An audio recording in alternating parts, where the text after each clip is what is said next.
She was just passing by until a little girl whispered, "Would you like to meet my father?" The dust-covered road stretched endlessly beneath Clara Bennett's worn boots. The late afternoon sun hung low, painting the prairie gold, but Clara barely noticed. She had been walking for hours, carrying nothing but a small canvas bag and a lifetime of quiet grief. She wasn't running toward anything. She was only passing through. Clara had learned long ago not to stay anywhere too long. Staying meant remembering. Staying meant hoping. And hope had betrayed her more times than she cared to count. A small town appeared ahead, no more than a few buildings, a wooden church, and a general store with a faded sign swaying in the wind. Clara planned to stop only long enough to refill her water and rest her feet. Then she would move on before nightfall. As she passed the white fence of a modest ranch house on the edge of town, she heard a soft voice. "Ma'am?" Clara stopped. She turned slowly and saw a little girl standing a few steps away. The child couldn't have been more than 7. Her brown hair was tied into uneven braids, and she clutched a rag doll missing one button eye. "Yes?" Clara replied gently. The girl studied her with open curiosity, not fear. "Are you going somewhere?" Clara smiled faintly. "I suppose I am."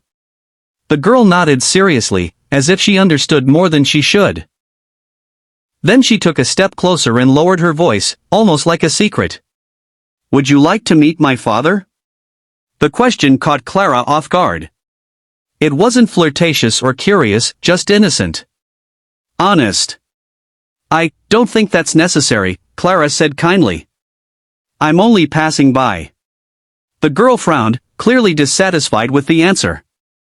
"My daddy fixes broken things," she said. "And people, too.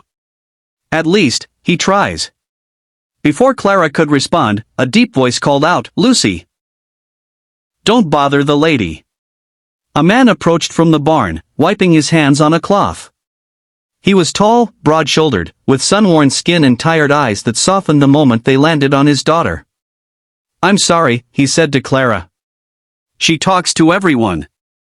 Clara shook her head. "It's quite all right." Lucy looked between them. "Daddy, she's walking all alone." The man's gaze shifted to Clara's worn boots and dust-streaked dress. He hesitated, then said, "Name's Samuel Reed.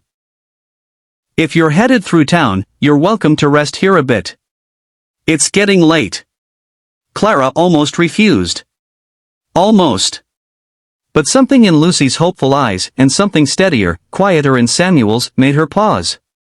"Just for a moment," Clara said. They sat on the porch as Lucy chatted endlessly about her doll, her chickens, and how her mother used to braid her hair better. Clara froze at that last part. Samuel noticed. His jaw tightened slightly, but he said nothing. "She passed 3 years ago," Lucy added matter-of-factly. "Daddy says she lives in the stars now." Clara swallowed. After a while, Samuel brought out a cup of tea. "You don't have to explain anything," he said softly, sensing her guardedness. "But if you need a meal or a place to rest tonight, you can stay." Clara looked at her hands. "I've stayed before," she said quietly.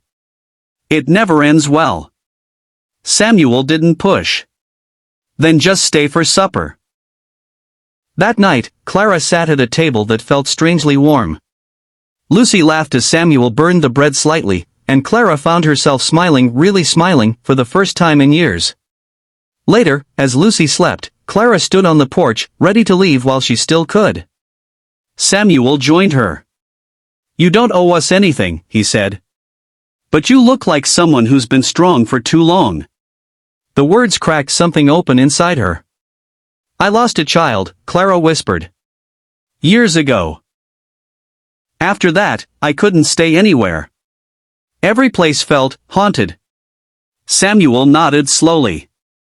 "Lucy saved me," he said. "I didn't think I could keep going after my wife died.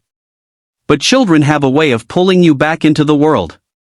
Silence settled between them, not awkward, but understanding.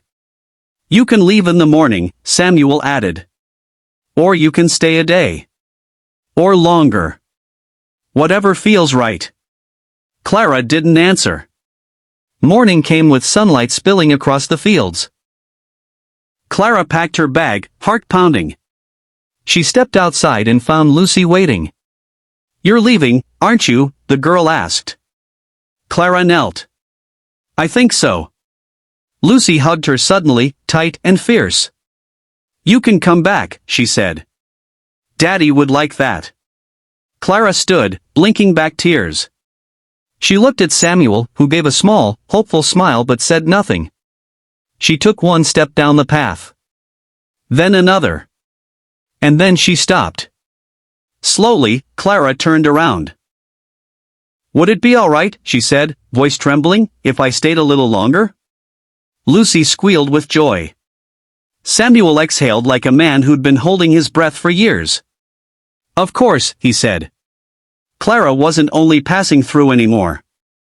For the first time in a very long while, she was home.